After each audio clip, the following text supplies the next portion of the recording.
ঈদ ছাড়াই সারা বছরই cinema release হয়েছে। আমি এটাই বলবো যে আমার শাকিবের সাথে কাজ করতে অনেক জোশ লেগেছে। Thank you.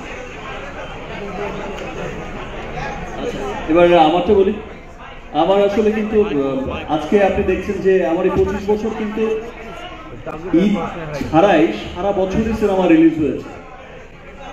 কিছু কিছু মানুষ দেখবেন যে আপনার আমাদের একটা গল্প আছে, তাহলে ছেলে তো পড়াশোনায় ভালো, পড়াশোনায় ভালো হলে পাশ করবে না।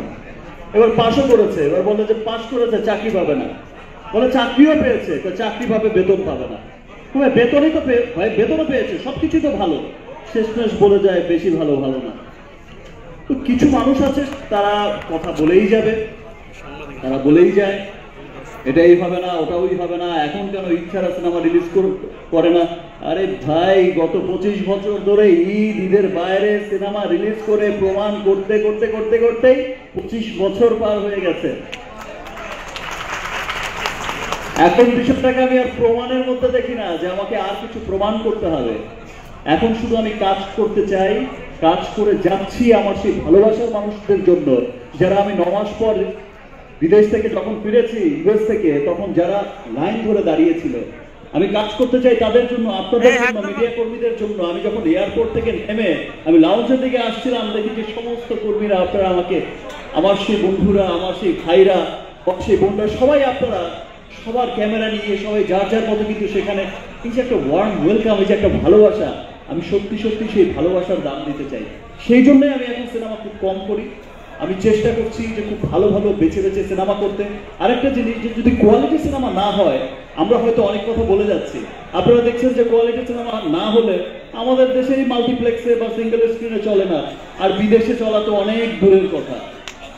একটা ইংলিশ সিনেমার পাশে, একটা বলিউডি হলিউডি সিনেমার পাশে আমার সিনেমাটাকে স্থান দেবে, একটু কোয়ালিটি লাগবে। তো দ্যাটস ওয়াই ভালো কোয়ালিটির সিনেমা করে যাচ্ছি। ইচ্ছারাও সামনে ছবি রিলিজ হচ্ছে, আগামীতে দরদ রিলিজ হচ্ছে, সেটা ইচ্ছারা আছে। আরেকটা সিনেমারও প্ল্যান হয়েছে, সেটাও ইচ্ছারা। তো ইচ্ছারা এটা কোনো ব্যাপার না। কারো কথায় কান না দিয়ে আমরা সকলে একসাথে বাংলা সিনেমার উন্নয়নে কাজ করব। যারা ভুলভাল কথা বলে, বাংলা সিনেমাকে পিছিয়ে রাখতে চায়, এই দোষ ওই দোষ এই দোষ, শুধু দোষের মধ্যেই ফেলে রাখতে চায়, তারা আসলে গুণটাকে না দেখে না, তারা গুণটাকে ঢেকেই, বিকজ তারা হচ্ছে বেগুন, তাদের নিজেদেরই কোনো গুণ নেই। সে কোনো বেগুনের কথা না শুনে ভালো বাংলা সিনেমার সাথে থাকুন, যে কারো ভালো বাংলা সিনেমাকেই সাপোর্ট করুন, সেটা আমার হোক আর জারি হোক। Thank you.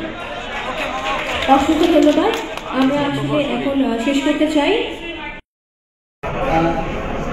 যদি একটু বলেন, প্রথমবার শাকিব মিমি জুটি, বাংলাদেশের সিনেমা প্রথম, রাইট, শাকিব মিমি জুটিও প্রথম, রাইট। এতদিন পরে দুই ইন্ডাস্ট্রির মূল পার্থক্য বা আসলে কি দেখবেন সব মিলে? সুন্দর করে এই একটু প্রশ্ন আপু, আপনারটা বলে দেন, একসাথে বলে দিন, বলে দেন। আমার তো আসলে মিম চক্রবর্তী, আপনাকে অনেক অভিনন্দন। আপনি বাংলাদেশের সিনেমার প্রথম অভিনয় করেছেন, কিন্তু আমার প্রশ্ন আসলে শাকিব খানের কাছে প্রশ্ন করে আপনাকে নিশ্চয়ই করছি, কিছু বলা লাগবে। শাকিব খান, আপনাকে অভিনন্দন 25 বছরের আপনার জার্নির জন্য। এবং একটু আগে শাকিব যেটা উল্লেখ করেছেন,